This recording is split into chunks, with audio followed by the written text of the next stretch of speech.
my people, welcome back. Lol, we used to make fun with my really close friend, and we'd take videos and be like, welcome and welcome back to our YouTube channel. And funny enough, I was wearing this exact hoodie when we did that. I'm gonna put that video so that you have context of what I'm talking about. And welcome back to our YouTube channel. We have upgraded. As you can see, we have better equipment. Yeah. And we are gonna give you content. Thank you. At that time, I didn't think I was going to start a YouTube channel, but here I am, having started a YouTube channel. I wish he was here, but damn, circumstances.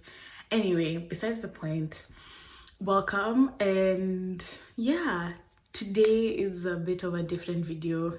It's just basically me talking about my experiences here in France and how France is treating me so far, especially Paris, because it's like the only place I've been to in France. And forgive me if I keep on looking here. I'm trying to learn how to look at the camera instead of looking at myself, but I'm so obsessed with looking at myself. So damn, it's a bit hard. But besides the point, yeah, I hope you guys enjoy this video, and please do give it a thumbs up and subscribe. Yeah, so guys, I will be talking about some of my likes and dislikes of France, some of the things that I really miss about Kenya, and the like. Literally, that's what this video is about today, really. So I came here and around two and a half months ago, and honestly, I don't think I like got culture shock. I feel like there's some things that are just bizarre to me. For example, the way that people are allowed to smoke as they walk. Like, yeah, there's a name for that. Jaywalking. Is that jaywalking? I'm not sure. Not me asking the camera, like it can respond. But anyway, besides the point, people can smoke and drink in public, which is so crazy, because in Kenya by 10 a.m. if you're found drinking, utafungwa, you'll be locked up, jail time. That's what you're gonna be getting. But like, anyway, besides the point, that was one of like the bizarre things. So I didn't necessarily have culture shock. It was just a matter of, I'm not used to seeing this, but it's not that strange. So yeah, but other than that, there are a few things that I like and I dislike about France, and there are very many things that I do miss about Kenya that honestly I've written them on a sticky note because I have poor memory and I need to remember what I'm going to be talking about in this video. I like the transport system. Like, it's organized and it works, you know? There are some downsides about it, but like everything has its downsides. And honestly, there's nothing you can do about that. But besides the point, it's efficient, like it works well. But the days that you're late, like you need to get somewhere really fast, and you go take the metro and you're being told that the metro has a delay, or there's some, like, honestly, for me, that's just no. Because there are so many times that I've been late to go somewhere, and it's not like I left like 30 minutes before having to get there. I left like an hour 30 minutes before, but the train had like a delay, and like you have to wait because you can't take the bus because it's far and there's gonna be traffic. So you like, there's literally, Ubers are way too expensive. So the Ubers, Jesus, let me tell you something.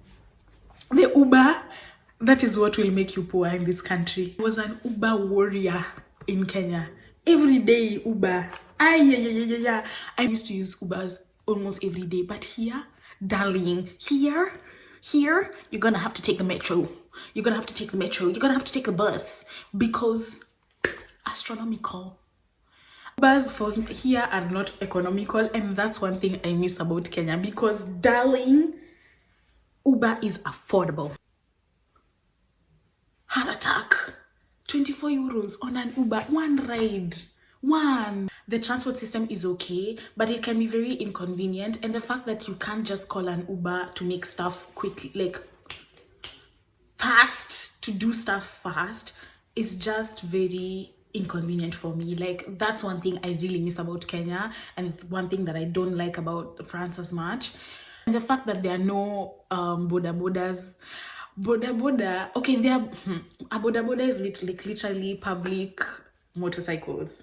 Exactly. For my foreign people, a boda is a public motorcycle that you can, like, you can, they are usually everywhere. They are everywhere in the country. Doesn't matter where, you will always find somebody, a boda person, who will take you wherever you're going.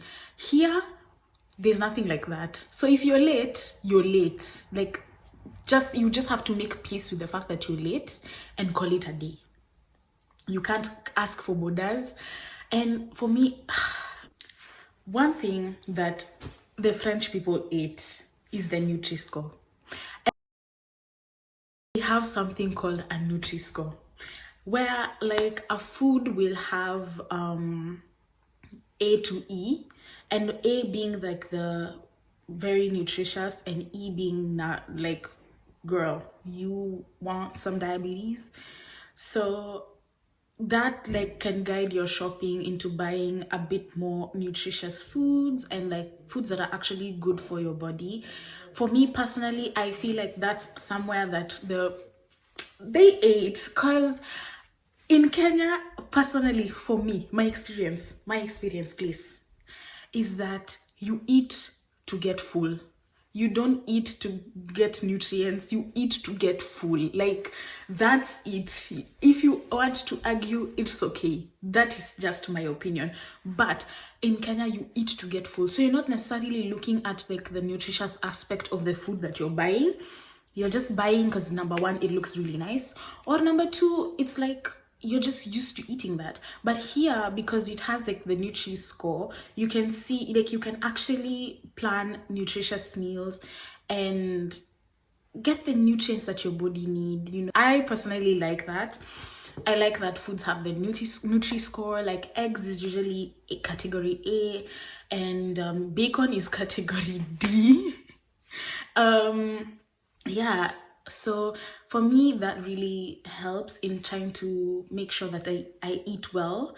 And like, one thing that I also love about France is the open markets. Like, the open markets are there every Wednesday, every Saturday, sometimes Sunday, and you'll be able to get like fresh produce, like vegetables, fruits, and fish, you know. So for me, I really like that. Good food, nutritious food, is affordable. It's affordable here. Fruits are affordable, and that's one thing I like, because grapes, darling, you can buy grapes for literally 2-3 euros. That's one thing that I really appreciate, the fact that the country takes initiative to mark and label foods that as nutritious to non-nutritious, to help you live a better lifestyle, like in terms of what you consume. On to another thing that I dislike about France: the pickpockets. Let me tell you something. Why that infuriates, like the pickpocket thing, I just don't like it. Like, okay, nobody likes pickpockets, but why it infuriates me is the fact that if you're not careful, like, okay, in Kenya or in any other third world country, I know if you're being robbed, like, you know you're being robbed. You know you're being robbed. And in your mind, you've already made peace with the fact that you're being robbed. So if you live there without your stuff, it's like, hey, these people attacked me, and like, I was being robbed, you know? Like, there's that peace that you've made with the action of being robbed, that has made you easily at least get, I don't even know how to explain it, like, wrap your head around the fact that you've been robbed. But pickpocketing, pickpocketing has to be one of the worst forms of being stolen from. These pickpockets are usually mostly where tourists are, because they know that you don't know where you're going, you don't know like how to use the metro. Of course you're gonna get confused because most of the things are written in French and like you can't read them, girl. And I just so happen to be using the one metro that most tourists use, and let me tell you, over the weekend, the pickpockets just wanatawala pale. They just hang around there, and you have to be extra careful with your stuff, like babe. And you know what they do? They wear like a big bag, they cover their hands, and then when you enter the metro, those are even the polite ones. You enter the metro, they try to open your bag and like take your stuff, and then they get off at the next stop. But then there are also those ones who the metro door will open and then they'll push you inside when the door is closing and take your bag and run away. You know, there's nothing you can do because the metro door has been closed. You're already on the move to the next stop. By the time you come back, those people would have gone.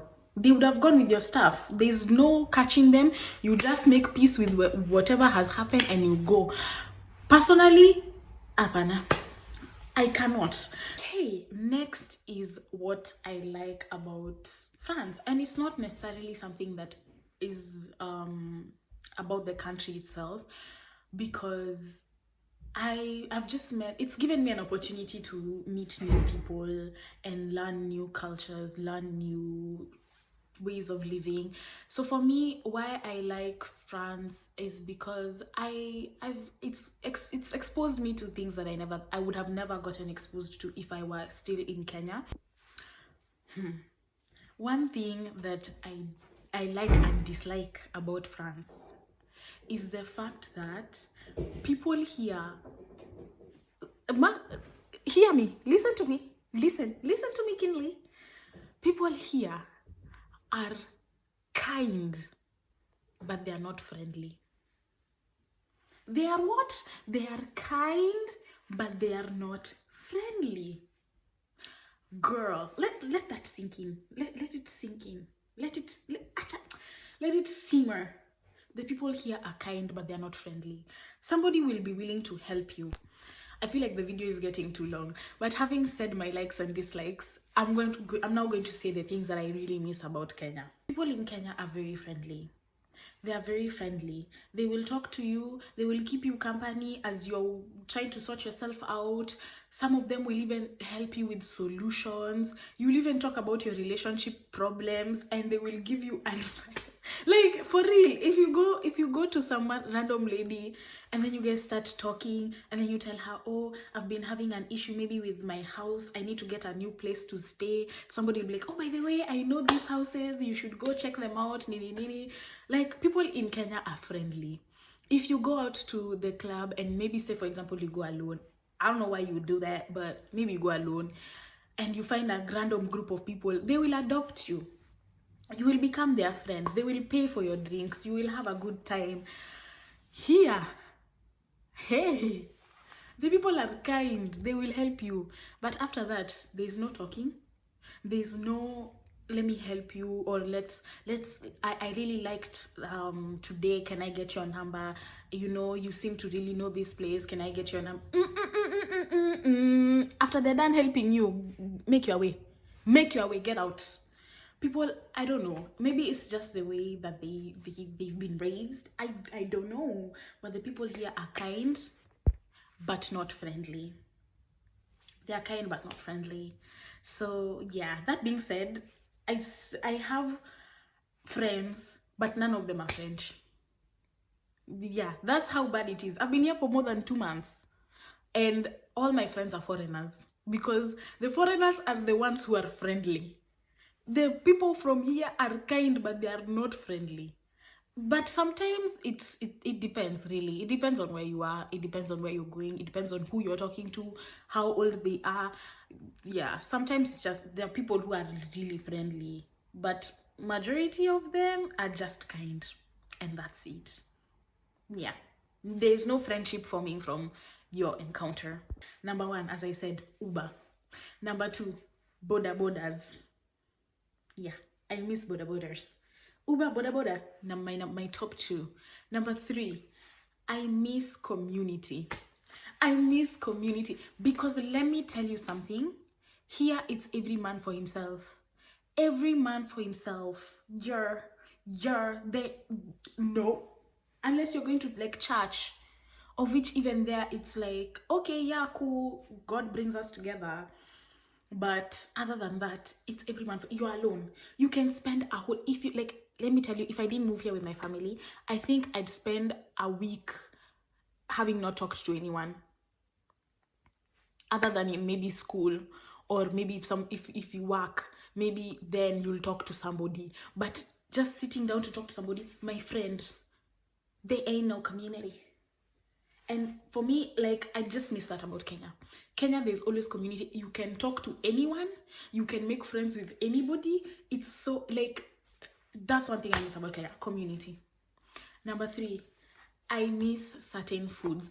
Let me tell you, before I moved here, I have there's usually those 1-2 people in your family who work abroad, who study abroad, you know, and when they'd come back, they don't want us to take them to the fancy restaurants, you know, Akina Cultivar, Red Gingered. They don't want you to, there's no art cafe they want to go to.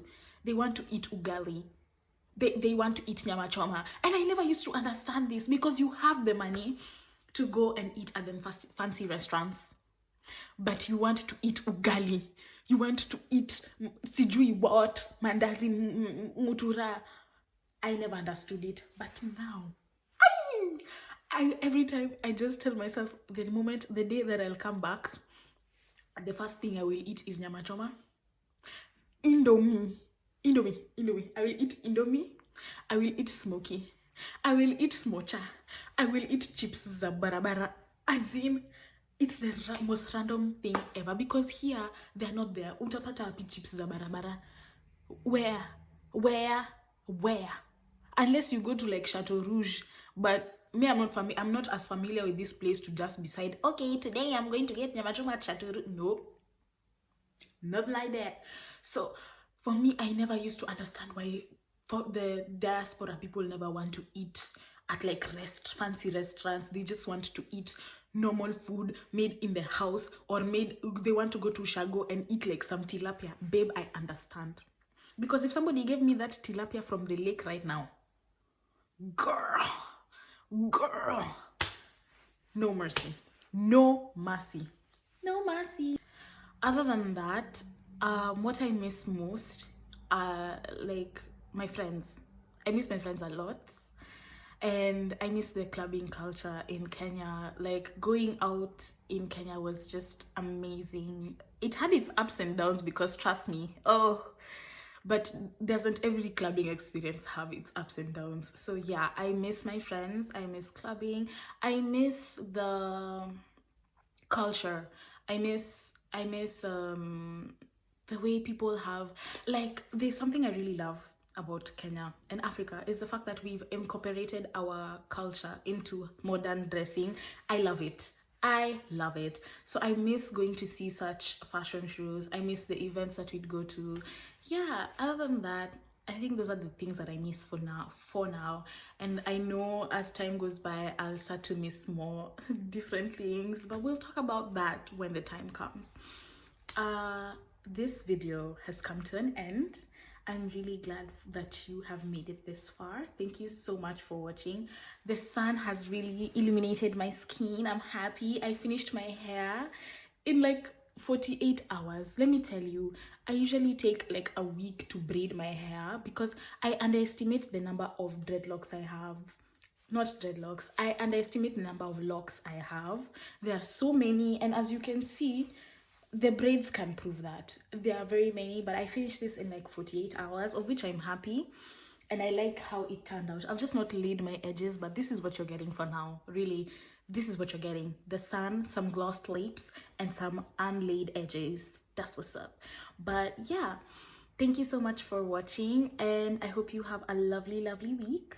A lovely, lovely day, depending on what time you're watching this or when I'll release it. But anyway, besides the point, thank you so much for watching. Please do subscribe, like, and leave a comment to let me know what you'd like to see more of and what you'd like me to talk about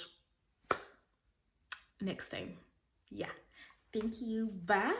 Bisous, bisous. And if you're wondering what I'm looking at throughout the video, it was myself. Instead of looking at the camera like this as I'm doing now, no, I insisted on looking at myself here. So yeah.